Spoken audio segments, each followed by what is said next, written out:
ক্যাম্পাসে কেউ বলতে পারবে না আমি কোনো শিক্ষার্থীর অধিকার হরণ করেছি। ঢাকা বিশ্ববিদ্যালয়ে আজকে কোনো ধরনের গণরুম নেই, কোনো ধরনের গেস্ট রুম নেই, কোনো ধরনের ভাইয়ের পলিটিক্স নেই। ডাকসুতে দেখা যেত হচ্ছে চেয়ার নিয়ে নিজেদের মধ্যে গ্রুপিং হতো, হল সংসদের সাথে কেন্দ্রীয় সংসদের মধ্যে বিভিন্ন গ্রুপিং, সমন্বয়হীনতার কারণে কাজগুলো ঠিক মতো হতো না। তো আমরা আসার পরে যেতে চেষ্টা করেছি সবাইকে একটা প্ল্যাটফর্মে নিয়ে আসা, একটা ব্রিজিং, হল সংসদ এবং কেন্দ্রীয় সংসদ একটা টিম হয়ে কাজ করা। সেটা আমরা প্রমাণ করেছি 4 মাস জুড়ে। কেন্দ্রীয় সংসদ এবং হল সংসদের মধ্যে দেখতে পাবেন চমৎকার একটা ব্রিজিং। কেন্দ্রীয় সংসদ যখন কাজ করছে, হল সংসদ আমাদেরকে সার্বিকভাবে সহায়তা করছে। হল সংসদ যখন কাজ করছে, কেন্দ্রীয় সংসদ, আমরা একটা টিম হয়ে কাজ করছি। এখানে কোনো সুপেরিয়র অথবা ইনফেরিয়র কোনো পজিশন নাই। আমরা সবাই একটা টিম, এবং একটা টিম হয়ে সবাই সবার প্রতি কৃতজ্ঞতা বোধ এবং মমত্ববোধ দেখিয়ে আমরা কাজ করছি। তো সেই জায়গায় আমরা ইতিমধ্যে হল সংসদের যদি রিপোর্টগুলো আপনারা পান, দেখবেন হল সংসদগুলো, প্রত্যেকটা হল সংসদ তাদের হলের যে মৌলিক সংকটগুলো আছে প্রত্যেকটা সংকটগুলো তারা অ্যাড্রেস করার চেষ্টা করেছে। এবং আমরা ইতিমধ্যে যেই প্রতিনিধি সম্মেলন, যেটা ডাকসুর ইতিহাসে এই ধরনের সম্মেলনগুলো আমরা বিগত সময় যাদের সাথে বসেছি তারা বলছে এরকম হয়নি। তো প্রতিনিধি সম্মেলন হয়েছে, প্রতিনিধি সম্মেলনে 8টি হল সংসদের যারা প্রতিনিধিরা ছিল তারা তাদের কথাগুলো বলেছে, মতামতগুলো দিয়েছে, এবং সেটাকে আমরা রিটেন ডকুমেন্ট আকারে আমরা নিয়ে এসেছি। সেটাও আমরা আপনাদের মাধ্যমে দেশবাসীর কাছে আমরা পৌঁছে দিব।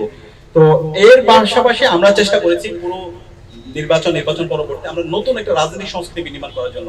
ডাকসুতে যখন আমরা দায়িত্ব নিই, এখানে আমরা কোনো একক দলের এক বর্গের আমরা রিপ্রেজেন্ট করি না, আমরা বিশ্ববিদ্যালয়ের শিক্ষার্থীদের প্রতিনিধি। সুতরাং এই ক্যাম্পাসে কেউ বলতে পারবে না আমি কোনো শিক্ষার্থীর অধিকার হরণ করেছি, আমি কোনো শিক্ষার্থীদের জাস্ট আমার যে আদর্শ সেই আদর্শটা আমি চাপিয়ে দিয়েছি।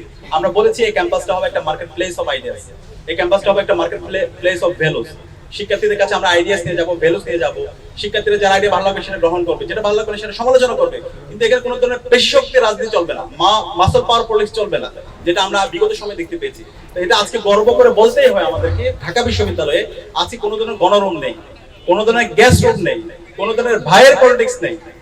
তো এই ধরনের ক্যাম্পাস, এটাকে একটা সাস্টেইনেবল পজিশনে নিয়ে যাওয়া, ভবিষ্যতের জন্য কখনো আর গণরুম এবং গেস্ট রুম কালচার ফিরে না আসে, আর কখনো যেন হচ্ছে মাসল পাওয়ার পলিটিক্স এর রাজনীতি ফিরে না আসে, সেটার জন্য আমরা কাজ করছি। সেটার জন্য কি কাজ, ইতিমধ্যে আমাদের জিএস ঘোষণা দিয়েছেন।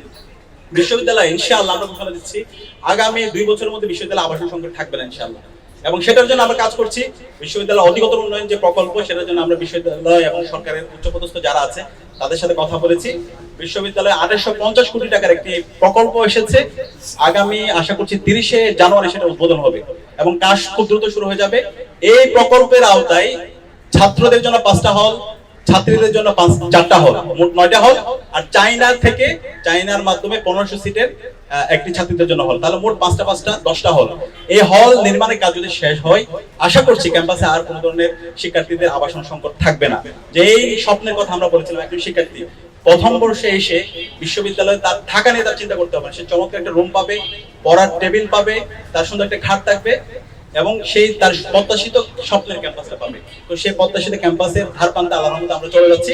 আশা করছি আমাদেরকে দেশবাসী যেভাবে আমাদেরকে দোয়া করছে, শিক্ষার্থীরা যেভাবে আমাদের পাশে আছে, আমরা শিক্ষার্থীদেরকে সাথে নিয়ে, শিক্ষার্থীরা আমাদেরকে যে বৈধতা দিয়েছিল সেই বৈধতাকে সাথে নিয়ে, শিক্ষার্থীদের ম্যান্ডেট নিয়ে আমরা সব দাবি দাওয়া আদায় করে নেব ইনশাআল্লাহ।